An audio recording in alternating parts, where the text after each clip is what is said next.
Hey, how's it going? So today I found myself in Berkeley Square, basically in central Mayfair, in the middle of London. And what an interesting time we're going through. Right now, you probably hear the sound of traffic. It is a busy Saturday. We are not experiencing a lockdown in London right at this minute. But will this happen? My belief is it will happen. Should it happen? Of course it should not happen. Why should it not happen? We've got to protect the old people, we've got to protect the elderly, we've got to protect the frail people, we've got to protect the invalids. Absolutely moronic. COVID last week was the 22nd biggest killer in the UK. 22nd in the UK, and yet Wales, the little country to the west of England, was completely locked down. They are now undergoing, I think, 21 days of lockdown, which is total insanity. Socialist government wants to bring in socialism, wants to bring in a universal income, and because of this, people are just accepting on it. Oh, we've got to bring down the R rate, bring down the curve, they say. This is the reason behind it. This is the reason the world locked down back in March. Do you remember ever seeing people collapsing in the street like you saw in China? Never happened. Do you think those scenes in China were real? Possibly. I don't think they were real anymore.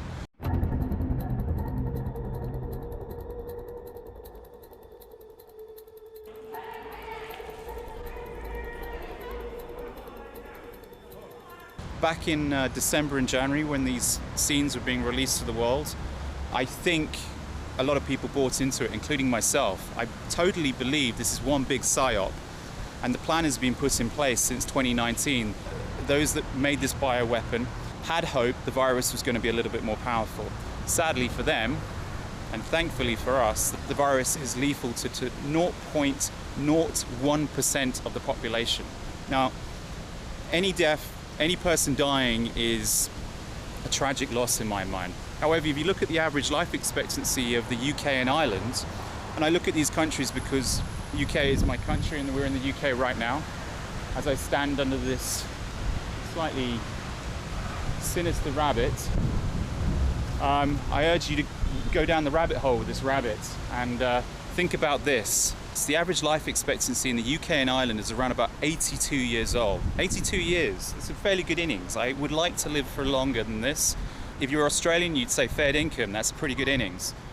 In the UK, if you live to 82, great. However, the average death rate in the UK and Ireland of COVID is 84. So basically, we're shutting down an economy, although thankfully it seems to be working today, but we're shutting down the world because the average death rate from this Chi-Com virus is 84. Little kids aren't infected by it, teenagers are not impacted by it. Rare examples of the young adult population are impacted by it. You're always going to have the rare oddity. There was a Eastern European bodybuilder that died of COVID who'd been critical about COVID, basically suggesting that we shouldn't worry about the virus. So what did the media do? He died when he tested positive from COVID. Well, look into the details of that. He was a steroid user. He overdosed on steroids. The guy had heart palpitations, and normal year, if you heard of a bodybuilder dying in his 30s because he was taking steroids, you wouldn't think anything of it. And the media wouldn't smear his name for doing so. They would just think it was a sorry case of someone taking too many steroids. But in this case, the media basically sneering at this man for basically being dismissive of COVID because he tested positive for COVID. This rabbit doesn't have a tail, and the symbolism on this.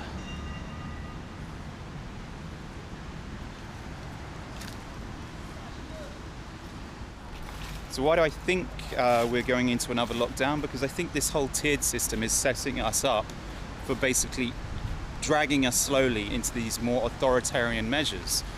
In recent weeks now in the UK, you can now get fined thousands of pounds if you refuse to wear one of these muzzles. Thankfully, I just wear a neckerchief, but it is effectively a muzzle. You see these people wearing the nappies around their chin. They don't want it around their nose, and you go, oh, the mask police say, well, that doesn't work. Well, of course it doesn't work. Does the mask work anyway? Oh, hey, if you're gonna come any closer, would you mind wearing a, chin diaper? Oh, sorry. In an operation, when a doctor goes into an operation, if it's a long operation, the doctor will take off the mask after a couple of hours and put on a new mask. He doesn't wear that same mask all day long. He's doing that to stop an open wound becoming infected. That is the only reason he's wearing a mask. It is my belief that we look to Australia, and we look to the state of Victoria, and we look to the leader down there, a guy called Daniel Andrews, and he's a far left socialist who's basically pushed this authoritarian regime upon the people. If you leave your house, or if you're seen walking down the street without a mask, you're going to get arrested. You're going to get fined $10,000. I think that's around about £6,000, $7,500 US. That's a lot of money. But they're forcing this upon the people. And I think the Australians were the test subjects ahead of the Northern Hemisphere. Remember, they had their winter before us.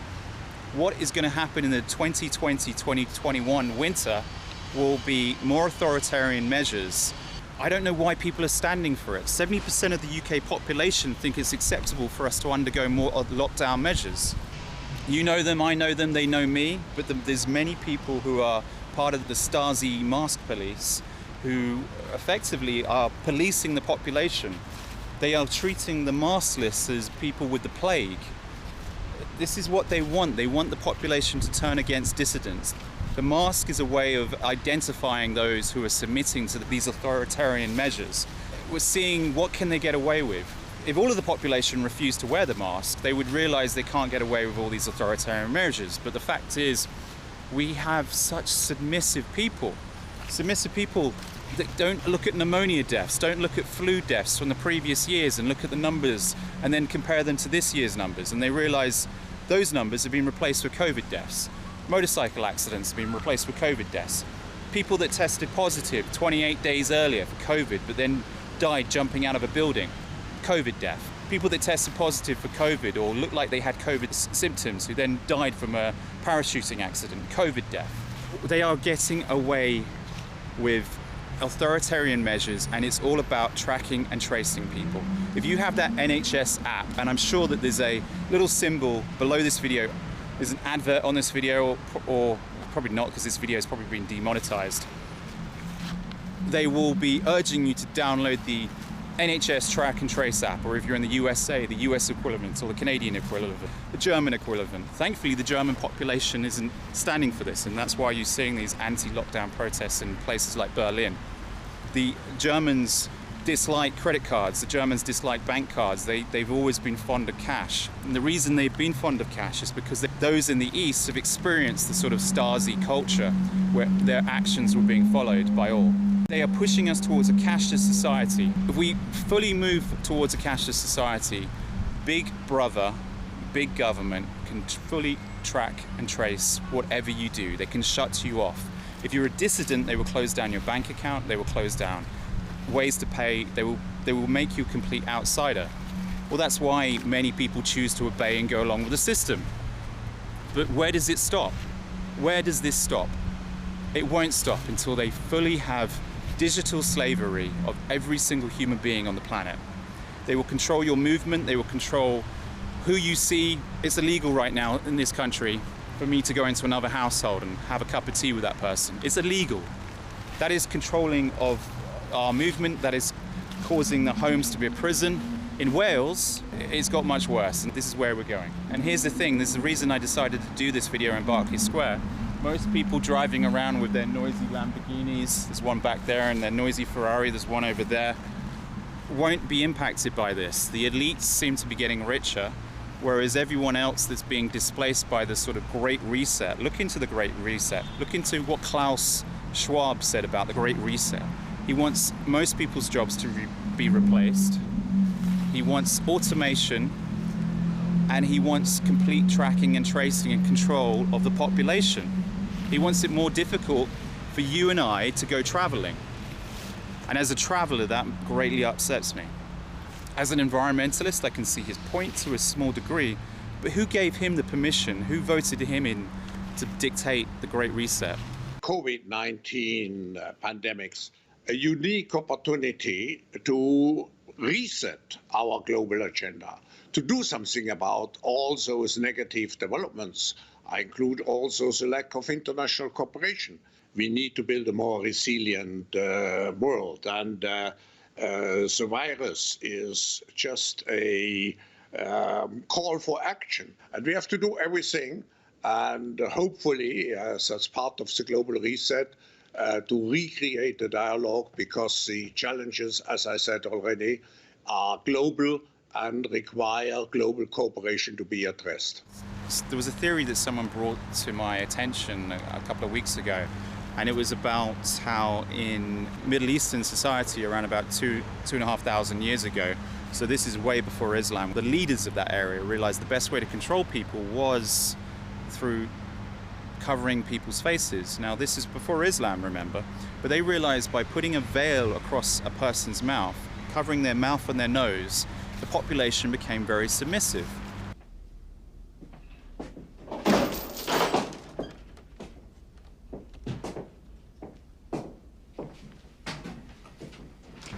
If you take away someone's identity, you make them very easy to control and you make them more obedient. And I think this is what this is all about. You putting the mask on, people suddenly become very obedient. And this is what they want.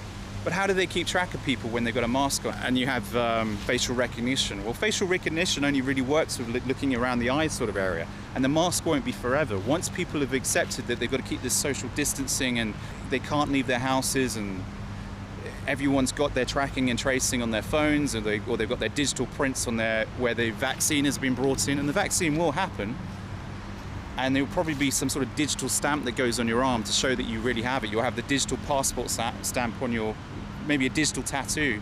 Nanotechnology can do that. Immunity passports would potentially help ease lockdowns, get the economy rolling again, bring doctors and other healthcare workers back to their jobs after isolation, where they can continue to cure infected patients.